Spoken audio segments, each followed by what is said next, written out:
Hello, hello, Eva here. And what day is it? It is Tuesday. It's Travel Tuesday. I have a special guest for you. And I just wanted to say hello to you guys. And I know that it's Travel Tuesday, but we're not traveling. But I want you to uh, plan now and travel later. Okay.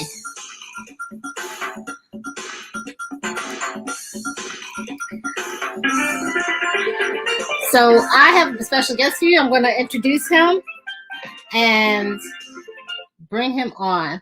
So, hey, here he is. Hey, what's up, Eva? I'm glad to be here. Good. Welcome to the broadcast. Welcome. Thank you. Thank you. I love the music too. That little calypso vibe. We're trying to get you in the mood. I want to say hi, hello, Jackie. Thanks for joining us.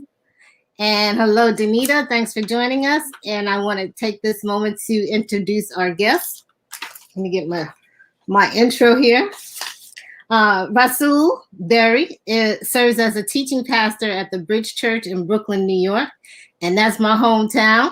So where he lives with his wife, Tamika, and their daughter. He's committed to helping people live out a biblical framework for social justice. He now serves with Embark Network, a division of Crew, which stands for Campus Crusade for Christ, if you don't know. And he's focused on millennials and Gen Z. And we just had a Gen Z on the show 2 weeks ago. Nice. He hosts Where You're From podcast, which uses stories to connect us to people applying their faith for social change. His latest project is In Pursuit of Jesus, and that's why we're here today. It's a travel documentary series in collaboration with Our Daily Bread. Rasool pursues Jesus across the globe into homes and personal lives to explore Jesus' impact on culture and experience his truth the way our other cultures do. Rasool pursues demystifies the central principles of Jesus, love, change, and justice, and how each of us can easily incorporate those elements in our lives. So welcome to the show, Rasool. Thank you so much. Appreciate it. It's good to be here. You're welcome. You're welcome. So tell us just a little bit about you. Mm-hmm. Yes. So in Philadelphia, born and raised on the playground is where I spent most of my days. No, I am from Northwest Philly, though, and went to school there, was raised there, and moved around a lot in ministry. Lived in Washington, D.C., where we met in Orlando, Florida, Indiana, and then from the Midwest, Indiana, to New York City. So very different. I've been in New York now for 5 years. As you said, wearing a few different hats. I'm in graduate school, pursuing a master's degree in a seminary. I'm a teaching pastor at a church, as well as I get to work with Gen Z and millennials in the city and help them to navigate through life. And in the midst of all those other things, I had this once in a lifetime incredible opportunity to travel around the world and have deep, meaningful conversations with people and have a film crew follow me around as we did it. So it was pretty amazing. I was so excited when I saw you had that opportunity. I was like, go Rasool. I was looking forward to seeing all the different videos, and then we'll be sharing those with you shortly. But the series gave you even watching the series is going to give you the opportunity to travel virtually. And during this time, yes, where we can't travel, it's just a great opportunity to see the different places that you've been to. And I'm going to show you. I'm going to add this to the stream. Show you some of the places where he's been. Let me see if I can get it a little bit bigger. Yeah, I can see it. You can see it. Okay. Yeah, I can see it. So this is what I will be giving you later on. And he was in New York City, which is home. But the interviews from Singapore, from Sweden, Argentina, South Africa, Galilee, Jerusalem. Yeah. It's just amazing to have the opportunity to go to all those different places. So let me ask you this. Why were you in pursuit of Jesus? Well, the journey really was a convergence of several passions of my life at the same time. As my degree, my bachelor's degree from UPenn was in Africana Studies and sociology. And so I was always intellectually curious about engaging with different cultures. One of the things that I felt like an Africana Studies degree helped me was just to understand, gave me a framework of understanding culture in general. But being in different places around the country even helped me to really just be fascinated about how we can learn from each other, especially from different cultures. So there was that piece. Okay. Then on top of that, there's travel, which I just love to do. And then the Jesus part is, Jesus is such a huge part of my life.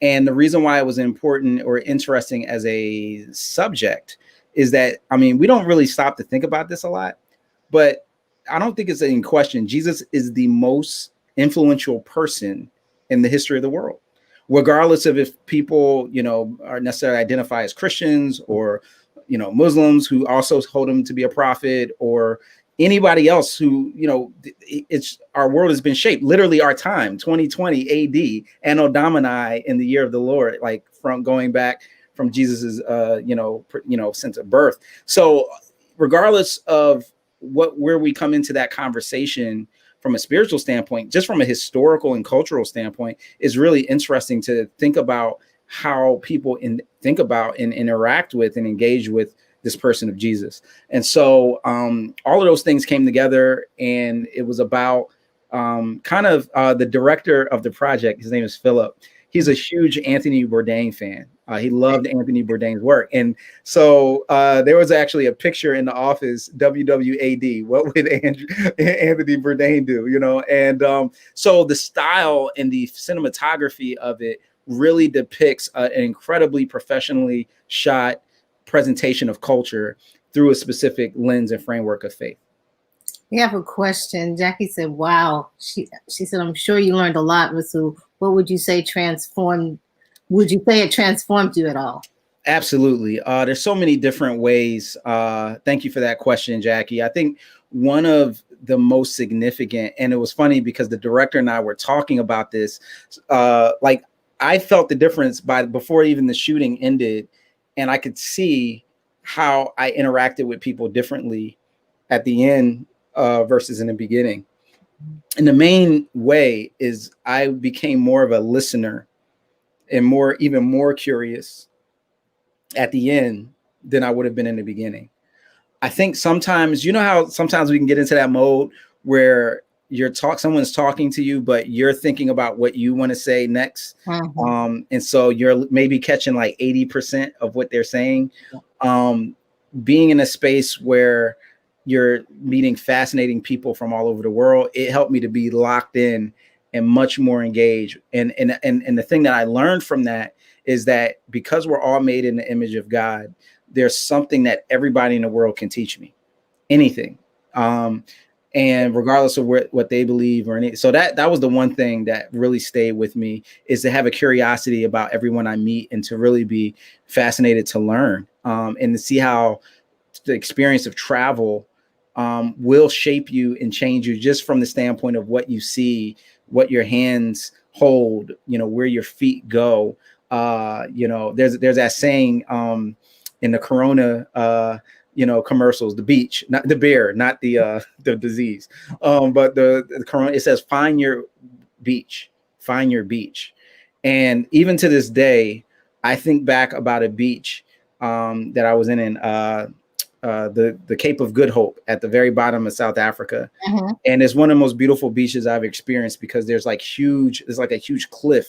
It's like you're surrounded by cliffs on either side. Mm-hmm. And it's like my beach. Whenever I'm stressed out, I think about going back to that place and reflecting on how beautiful it was. All right. Well, I'm going to share a trailer from the show, and then we'll be right back. Hopefully you could see it. Let me. because they're made in his image, there's something that everybody in the world can teach me about Jesus. I'm on a journey, pushing my experiences further.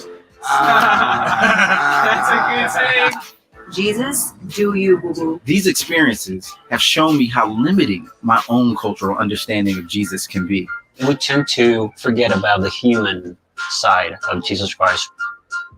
And this second breakfast in, And actually, the best time is after the second breakfast. It's a loaded question. Okay. this is the life, yo. This is it, yo. Exactly. I feel more human here. I'm Rasool Berry, The journey ultimately leads you to Jesus. and I'm in pursuit of Jesus.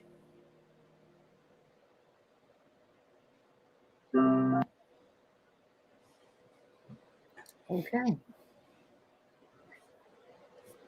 So let me ask you this question. Can you share, after watching that, can you share one of the stories that stood out from your journey?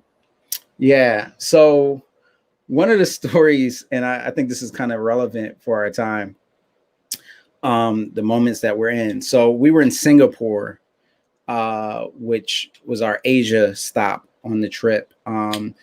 And Singapore is a place that's about 85% Chinese by ethnicity. And there's the next largest ethnic group, the Malay people, like we're mostly from Malaysia, but they were also indigenous to Singapore. They're about 12-13% of the population, very similar to the percentage of African Americans in the United States versus white people.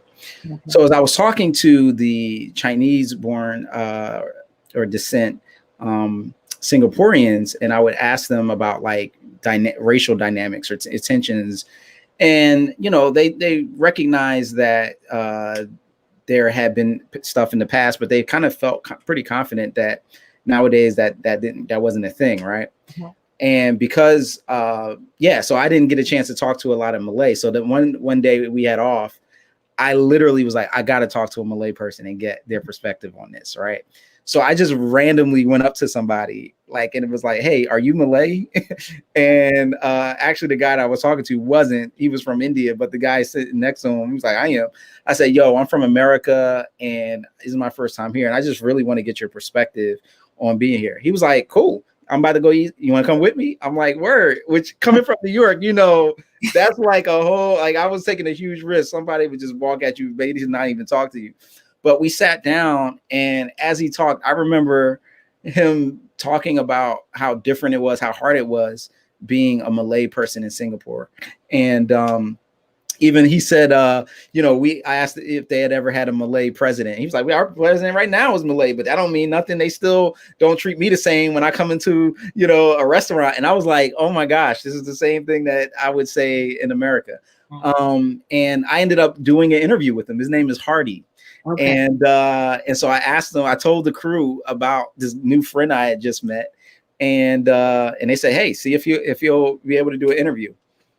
So the next day, we do an interview with him. He just gives us like half of his day, and we end up having a great conversation and about the country, about his experiences, and that was a unique one. I have another one, but you asked me for one, so okay. Well, we'll answer this question and then we'll get to the other one. Jackie has another question. She says, "In the pursuit of Jesus, was your faith ever challenged?" Yeah, that's another good question. Was my faith ever challenged on the journey? I think so. I think that, whenever you go around the world, and one thing that you see as a constant is suffering, and that can be hard to wrap your head around. And when you learn the history of different places, and especially even the history of the church in different places. Wow. And this actually relates to what I was going to bring up next. So I'm actually glad that you had me hold off.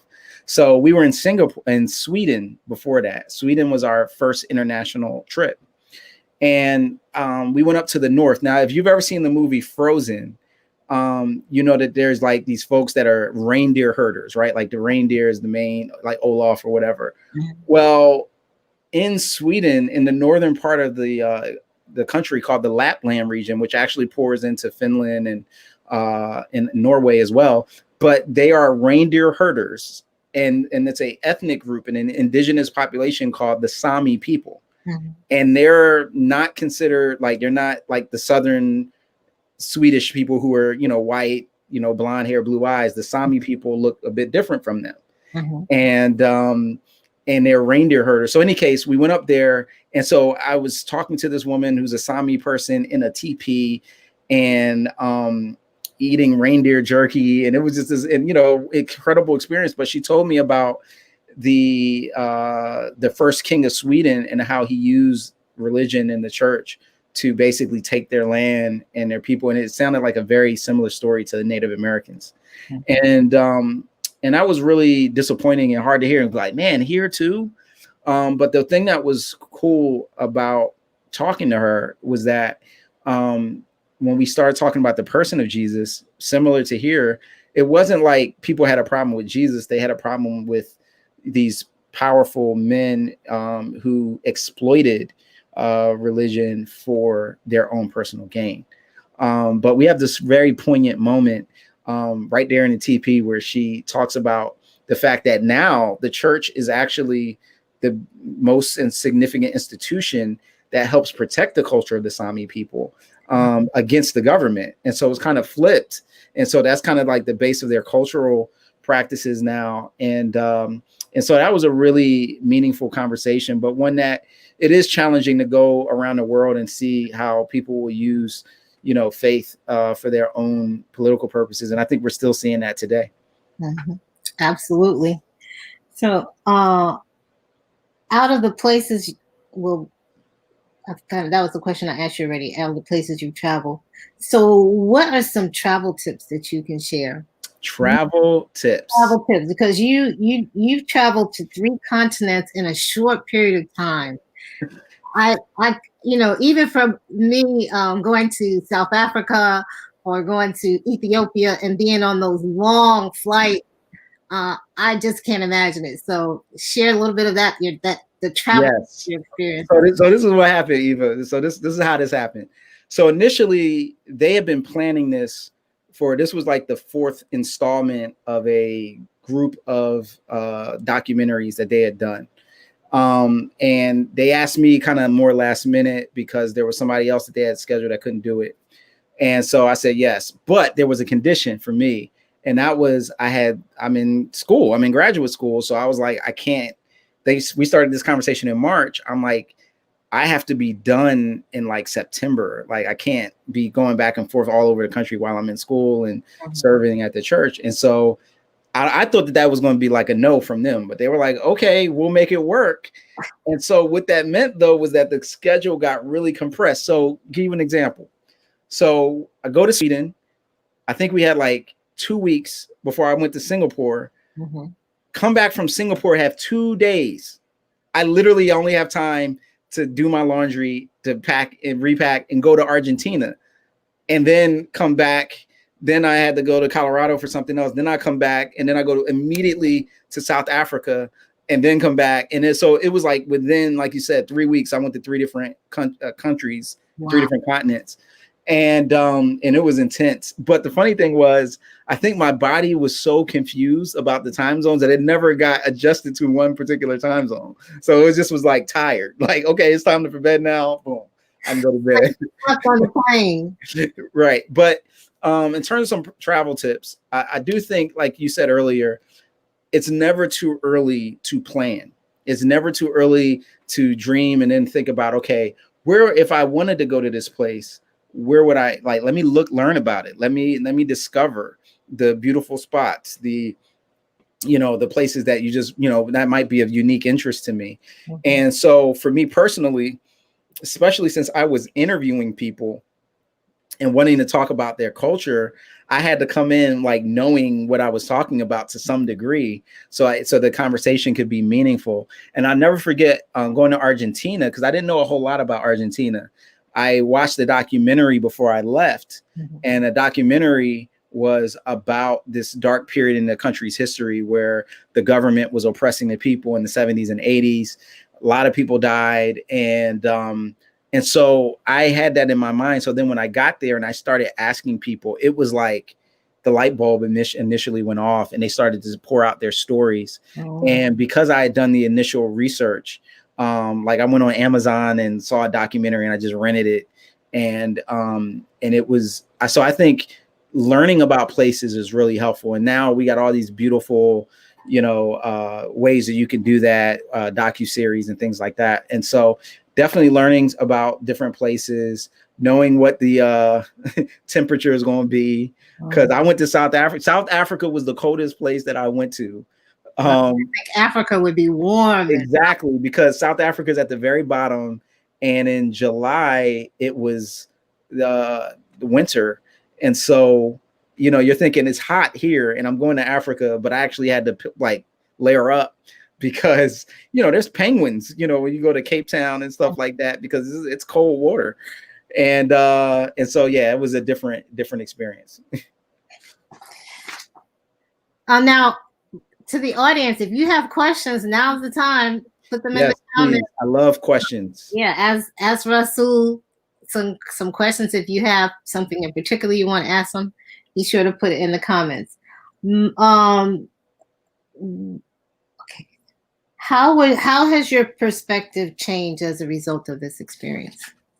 Yeah.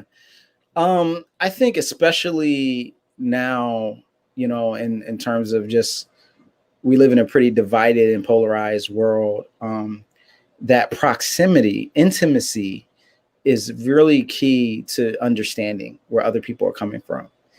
And so it's the experience of traveling around and just talking to people really helped me to empathize with them. One of the most tender moments I had, we went to Israel and then parts of Palestine. And while we were in Palestine, we talked to this sweet older woman who had contracted measles at a refugee camp when she was very young, and ended up being blind. And so there's this older blind woman, and she reminded me of like my grandma in some ways, and she was just super sweet. But we had the moment where we talked about, peace and the challenges in the Middle East with Israel and Palestine, and the things that she'd even personally experienced. And it was really powerful to see how her faith in Jesus really gave her hope, but her problems became my problems. Like when she talked about how, because in her community, sometimes people look down upon people with disabilities and blind people, that she's had moments where people have like led her wrong on purpose so that she could, they could mock her and things like that. And I remember as I walked her to her door, we walked very slowly. She had her arm in my arm. And I remember I didn't want to like go. I was like, as she went into the door, I'm like, oh no, I don't want to say bye to this woman. Is she going to be okay? Uh-huh. And she of course had a support system and a network, so she wasn't all alone. But that experience, because she reminded me of my grandma, because I saw her weakness, all of a sudden, something that, if I ever see, like I'm reading a news story about that part of the world, I'm thinking about her, not just thinking about what I see on the news. And so I think that's something that has been transforming to me as well. And the fact that all right, this will be the last one on it, but I do realize that, like, especially talking about faith, I was nervous talking about Jesus in Israel. Like, yo, like, I don't know, it's just going to like, light a fuse. But in that part of the world, they're like, yo, you do realize our city has Muslims, Jews, Christians, we all live together, and everybody's fine with disagreeing with each other. And so one thing that was cool was just to be able to be in a space where, like, you realize that we don't have to be as like intimidated or like tight and uptight about talking about deep things and disagreeing. Like other parts of the world do that pretty fine. And that was cool to see. We have a question for you. Jennings asks, how did the pursuit of Jesus strengthen your relationship with God? And how you view Jesus and who he is? She said, I love the series. Yeah. Oh, awesome. Yes. Thank you so much, Kendria. Hope I'm saying that right. Mrs. Jennings. I see the wedding picture too. That was a cute wedding photo. So congratulations. I don't know how old it was. But any case, man, let me tell you, stuff came to life. Like the aspect, because I tell you, this was one of the most fascinating things. And again, it was just something I took for granted, that we all know that like people study different topics or know different people, that one people venerate and another people don't. But I never had realized how difficult it is to imagine that people from as far-flung places. I literally was in Sweden, the Lapland people, where the Sami people are, that's above the Arctic Circle, right? Like I was past the line of the Arctic Circle. And then at one point in Argentina, we were in a city that's known as the end of the world. It is literally the southernmost city. It's the closest place to Antarctica that you can get. And so a lot of ships actually that go to Antarctica start in Ushuaia in Argentina.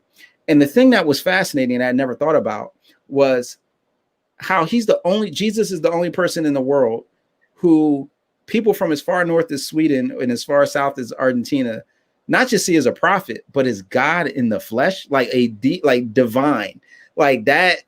And when I started to see how different the cultures were, I started to realize how special that was. So like, I'll give you an example of how different the cultures were. So in Singapore is notorious for their rule following.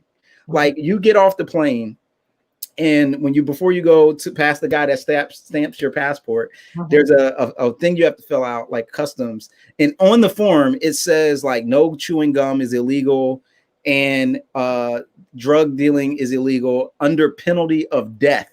Like it tells you that, and you have to sign this thing saying that you saw it, right? So you walk out, you can't chew gum. It's a very strict country. It's clean. It's immaculate because nobody don't litter because they don't play.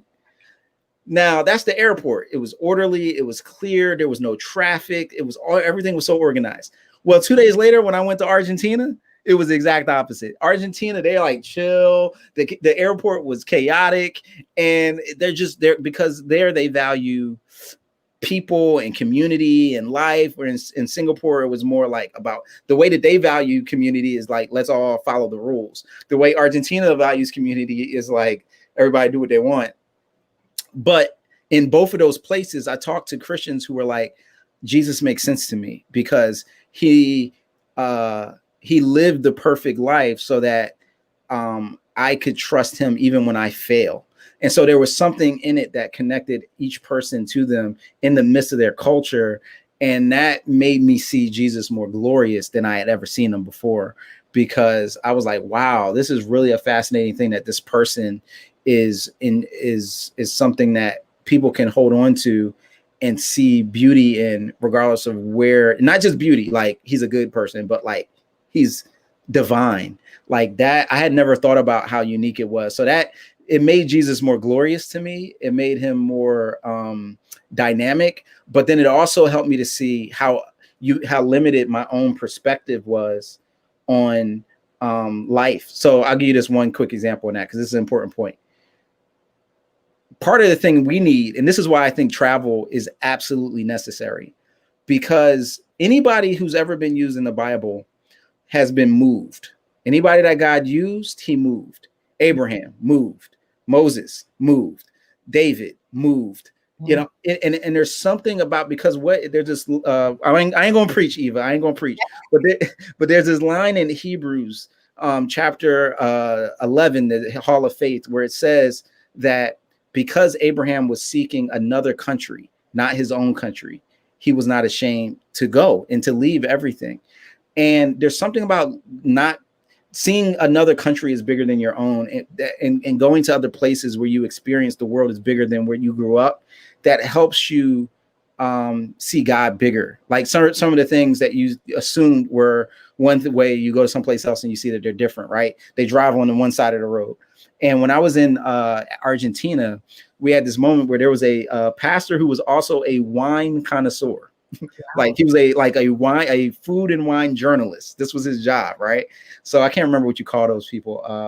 A sommelier? Yeah, sommelier. There you go. And he said, so we're sitting there. I'm sitting there with the sommelier with fresh baked bread prepared by this chef who decided to open up his home to us. All this is in the video. And he said, everywhere communion isn't just when we go to church. Communion is when we break bread at the table together. This is holy. This is spiritual. And I was like, I had never thought about that. That like communion isn't just something to do at church, but if I have a spiritual standpoint about how I interact with other people, with believers, I can break bread with them, and in that moment experience a sense of communion right there. And but because the table is such a big deal in Argentina, it meant something to them. So those were some lessons learned. Okay, we do have another question. Good. Jackie says, do you recommend documentaries versus books when you're researching? Oh man, that's good. Good question. And I think it depends like how you're as a learner. When I went to South Africa, I actually bought Trevor Noah's book, Born a Crime. Okay. But I listened to it as an audio book, and it was the best decision that I ever made because I was just trying to be efficient. But Trevor Noah is incredible at accents, and because South Africa has like 11 official languages, and he knows how to go back and forth between an Afrikaner accent or a Xhosa accent or an English accent, it's super funny to hear him. So the audio book was in his voice, because sometimes yes, he does the audio book. Oh, it's major. Yeah, I know what you're saying, because that does make a difference. Mm-hmm. His audio book, it's him telling his story, and it like everything came to life to me. Like I felt like I got it. I understood South Africa better. And so that book probably did more than a documentary could do. Whereas in Argentina, I kind of, I just didn't have enough time to go through a whole book. And so I just kind of was like, all right, I got an hour and a half to watch this documentary. Let me do that. So I think it's how you learn. I think it's a combination of both is great. There's certain like travel books that exist that can kind of give you details, and you can go back and forth in a way that you can if you just watch something or listen to something. But if you're that type of person that you ain't gonna sit down and read, but you're gonna sit down and watch something, then just go ahead and do that, because it's all good however you do it. So yep. That was good. I read the book Born a Crime, but I might even listen to the audio. It's worth it. It was in his voice. I could just imagine. He's just yeah, it was hilarious listening it from him. Yeah. We got another question from my friend Judith. She says it's amazing how the different cultures are. Did you experience any racism while traveling to those countries? Ooh, boy. Thank you so much, Judith, for that question. I'm gonna have to say yes. And although it's a little bit more complicated than simply racism, and it was only in one place. Overall, let me start here. When you go to another country, one of the things you learn about the peculiar nature of race in America is that it's a unique story. So like when I went to Sweden, it was like I'm chilling. Like they don't have the same history as America and hang-ups. So literally like I was waiting and expecting people to give me that look like, who is this dude? And it just never came. Like folks were just going about their business. I'm not saying that there's no racism there. I'm just saying it felt different. Like it felt more just like, okay, I'm just here. And even and then people can tell, and I don't know how exactly, but people in other parts of the world can tell you're American. Like they don't know, they don't just see you as black. They're like, oh, you from America. They tell me like we kind of walk with a certain swag, like we own the place or something. And our clothes, they know. Like, because I remember you get off the plane and the person that's like leaving and they're saying goodbye to everybody, they're speaking in their language, and then they get to you and they start speaking English. And you're like, well, how did you know I don't speak French or something like that? And they're like, you're American. So generally speaking, in different places, it was just like, people love Americans for the most part, and we're glad that I was there.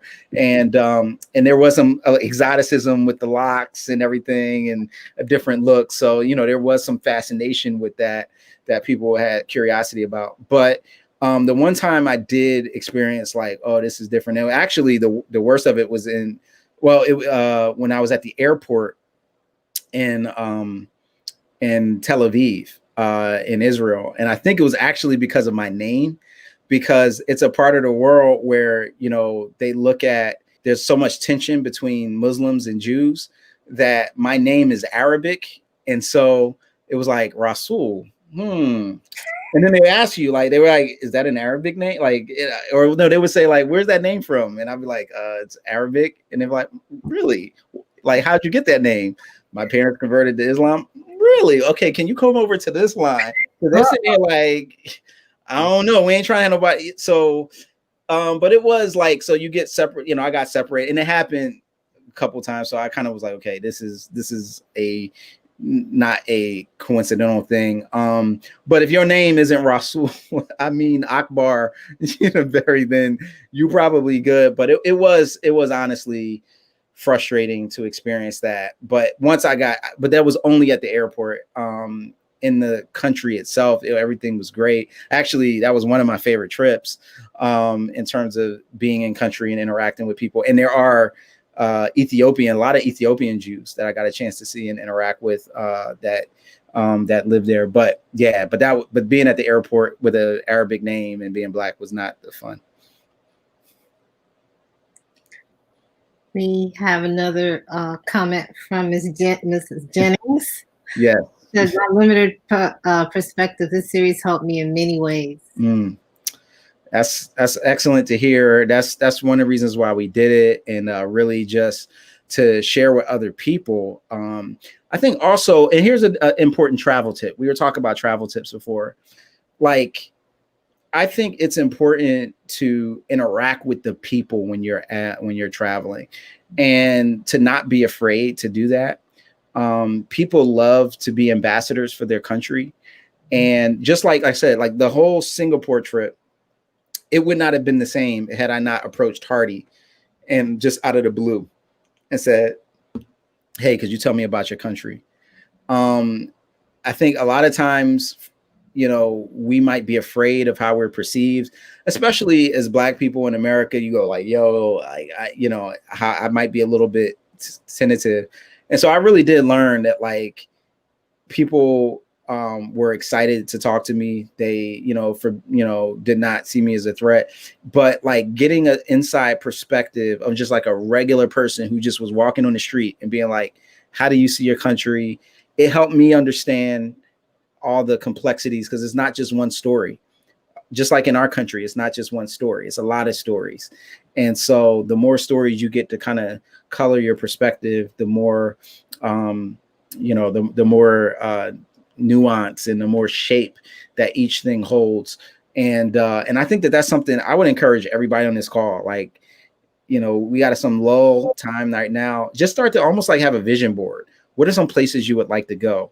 Where you like to, I had the opportunity with In Pursuit of Jesus to go to Asia, Africa, Latin America, obviously in North America and Europe.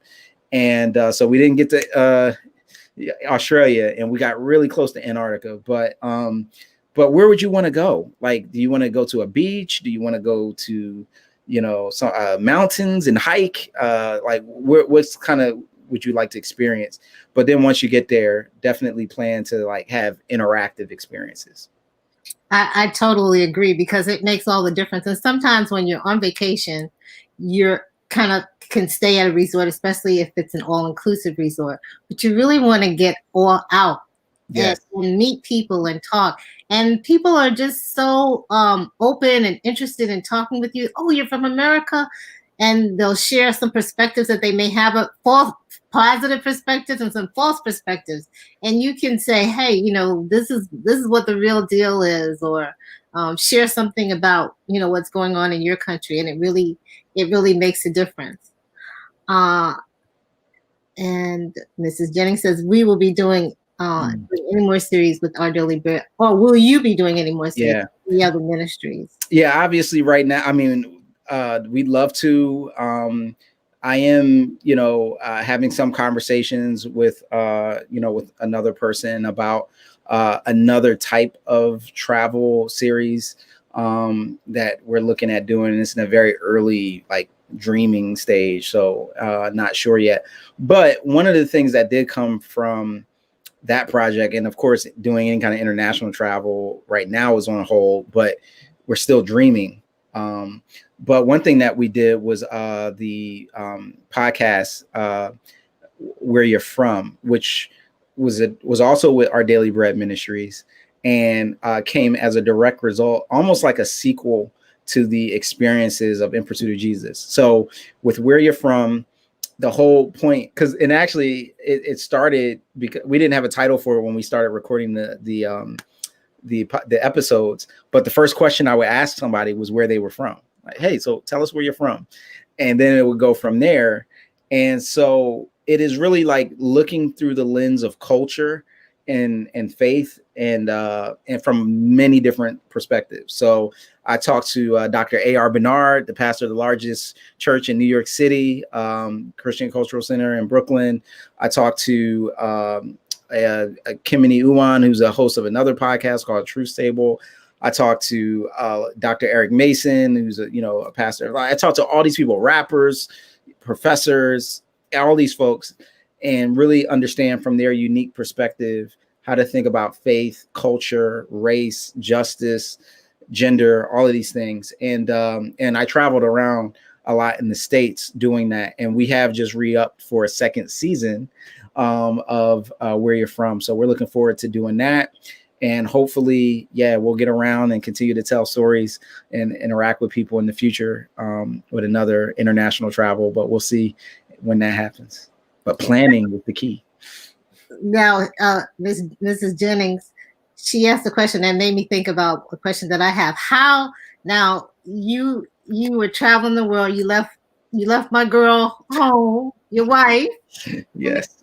How did she do? How was that? It was the timing was tough because she had just kind of started at a new job and she didn't have vacation days, so it was like she gotta stay at work at that point.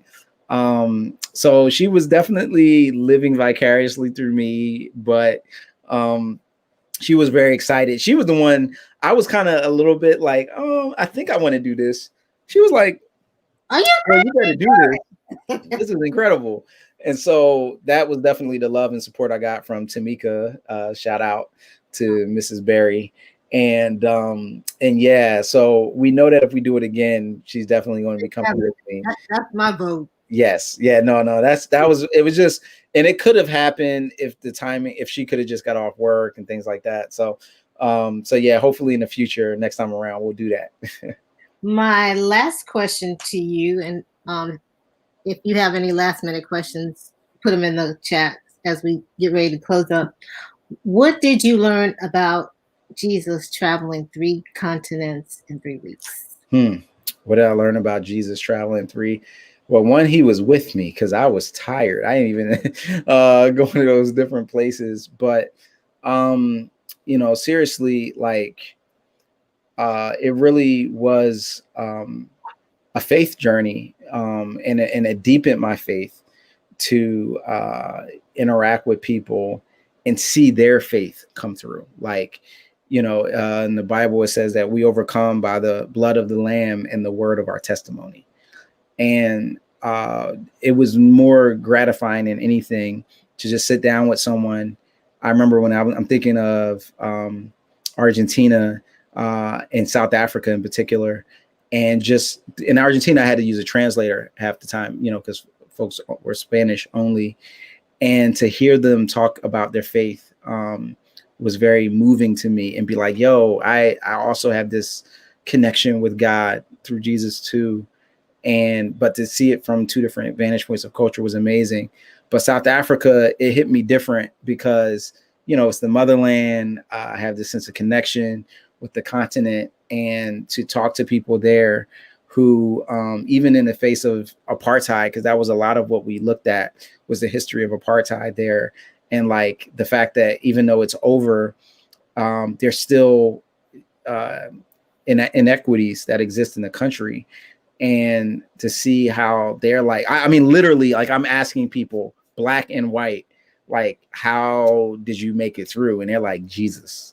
I mean, it was people, we forget because it's history, but this one pastor at the very end of the episode, and he's like, he remembers when his dad was like, yo, there might be war that breaks out in our country, over race right now. And I want you to be ready. And in the midst of that, he was like, God did a miracle by allowing there to be a peaceful transition from a regime that had ruled with an iron fist and killed people, from a people who were oppressed and now could rise up. And I mean, they had numbers, 80s, you know, and he was like, God did his thing. And I think seeing the history, so it's not just like a personal faith. It's like they're literally seeing their country's story through the lens of their faith in Jesus. And that was like, wow. And I think from that standpoint, it showed me every country has a story. Every culture has a story of what is happening there. What's my story? What's my, you know, and it made me wonder that, and it made me be inspired by that in a deep way. So, man, if you watch those episodes, it'll be like, whoa, like it gets you, you know, in the heart to see how they talked about their faith and how they talked about Jesus. That was the part that impacted me, their stories. Excellent. Now,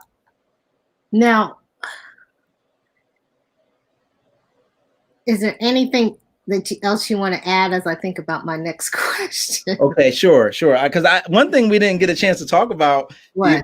that was one of my favorite parts about the trip, was the food. Oh, yes. Woo, the food. Do tell. Yo, okay. What are some of your favorites? So, all right, let's see. I'm gonna start with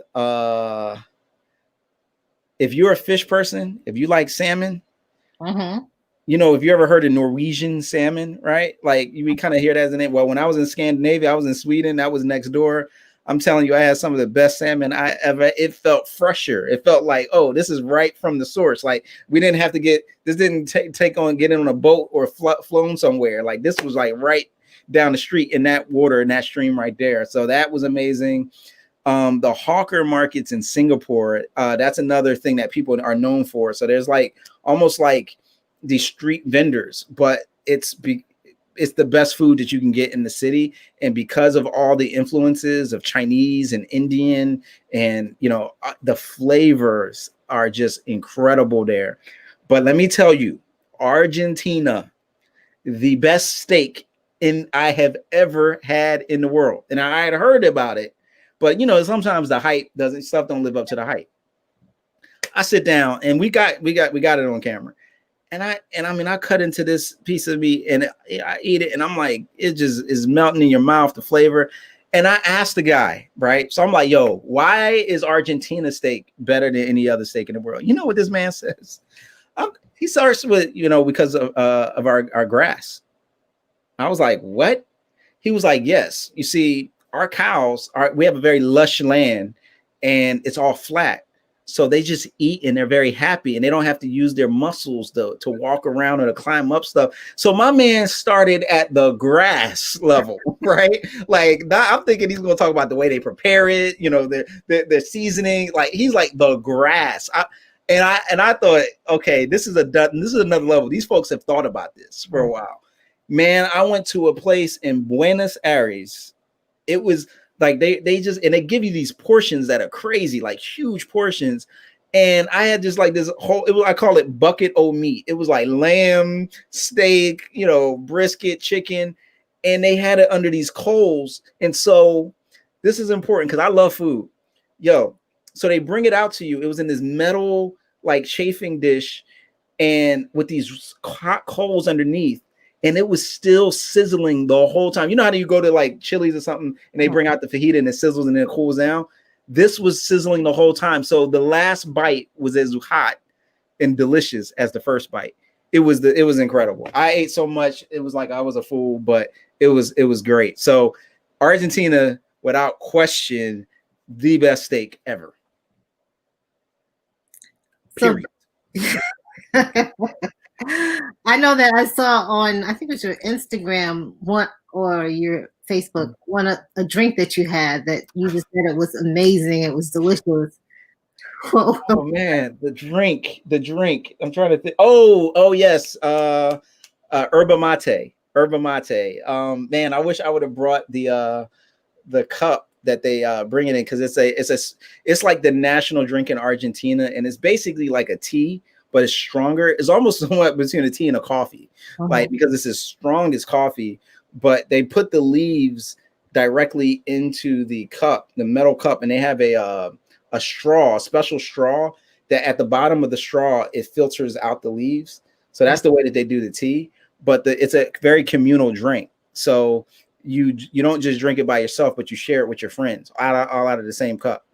And yeah, I know. So for your germaphobes, it ain't for you. It ain't for, but it was really good. Like I actually still have some, and you see it in certain stores. Like if you see Yerba, Yerba mate, like since I came back, I started to notice that I saw it, like, different bottled versions of it. But yeah, it was really good. Okay. So I have gone through my questions, and I'm looking to see if there's any others here. And how thank you so much for taking the time. I know your schedule is so busy. We finally got to connect. I was so excited. How can people connect with you? Great. So I'm on the socials at Rasool B, RASOLB on Instagram. The rest of them is just my first name and last name, at Rasool Berry on Twitter, at Rasool Berry at Facebook, and then RasoolBerry.com. My Facebook is better to get on my official page because I'm like at the capacity of my regular personal page. But if you follow me on the fan page, that's good. The website also has all the episodes of In Pursuit of Jesus on them. There's bonus footage as well. We did kind of like these small meditations, reflections on different landmarks. So if you're interested in any of the places that I talked about, we actually have some highlighted 3-minute type clips of looking at specific places. So like in South Africa, we went to where the Nelson Mandela statue is at one point, or we went to that beach that I tell you about before, the Cape of Good Hope, and things like that. Incredible footage. So yeah, you can watch the documentary series on, any of those platforms. Also, the podcast whereyou'refrom.net is where you can listen to all the episodes of the first season. There's 10 episodes. We are working on season 2. If you're an iTunes podcast listener, please subscribe, or Spotify or Google Play, whatever your platform. Please subscribe, give us some ratings, some 5-star ratings, and leave a review. That's helpful because it actually, they use those, the more ratings somebody gets and reviews, that it kind of pushes up the platform so more people get exposed to it. So those are some things that I'm working on and doing. My website also has some episodes and articles and sermons and things like that, if you're into that kind of thing. And yeah, so that's how you can stay in touch with me. And please, if you watch the show, what's up, Danita? Thank you for the podcast link. Let me know what you think. Like, I love getting feedback from folks, and it's encouraging to know that the story's getting out there and whatnot. And I think especially now when it's like some of us have cabin fever or whatever, or want to look at different places, start planning that trip. Who knows? Maybe you go to those. I could tell you that restaurant to go to in Argentina. That was incredible. I give you the hookup with that. Sounds good. One last question. Mm-hmm. The show is In Pursuit of Jesus. Why? And I asked you in the beginning, why Jesus, and why Jesus over other religions? Somebody asked me that. Yeah. So, I could speak. One of the things that's so dynamic, in my experience, is that it's not about a religion. It's about a relationship with God, in terms of interacting with Jesus. And I know in my own personal life, what has kept me going is, knowing that Jesus says, like, follow me. Like truth is not just an abstract idea. He's a person, and he's a person that wants the best for my life. I was just reading John chapter 10. He says, I'm the good shepherd, right? The thief comes to steal, kill, and destroy, but I come that they may have life and have it abundantly. And that aspect of abundant life, that is so fulfilling to me. And that's what I've experienced. And so as I've been able to do things that I never thought I would be able to do, go travel around the world and meet fascinating people, I've been really privileged and blessed to see, like, the more I see Jesus clearer, the more I see myself clearer, because I was made in his image. And it's also really been gratifying to see him through the eyes of other people, because it has made who he is even more significant and powerful to me. So yeah, that's why I'm glad that we, did a deep dive into that aspect of it, looking at traveling and seeing the world through the lens of faith and interacting with other believers. And it was very transforming to do that. And again, I just the stories that you will see and hear are the things that I really focus on and that were very meaningful to me, and I hope will be meaningful to you wherever you are on your journey. And that's the thing about it. We designed this in such a place where, the questions are open-ended. You don't have to, be where I'm at in my journey. You could be wherever you are and still find value and connection with the story that we're telling. So thanks for that. Thank you for having me on. This has been great. You're welcome. And there's a Bitly link after you watch the show. If you want to kind of dive deeper, there's a reflection and discussion guide there for you. And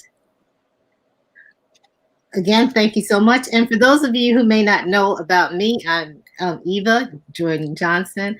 I'm the owner of Jordan Travel Enterprise. And my blog, the website is jordantravelenterprise.com. And my blog is travelwitheva.com. Please don't forget to subscribe and share. That helps. Like Rasool said, it helps get the word out, and it helps more people to see. So thanks so much.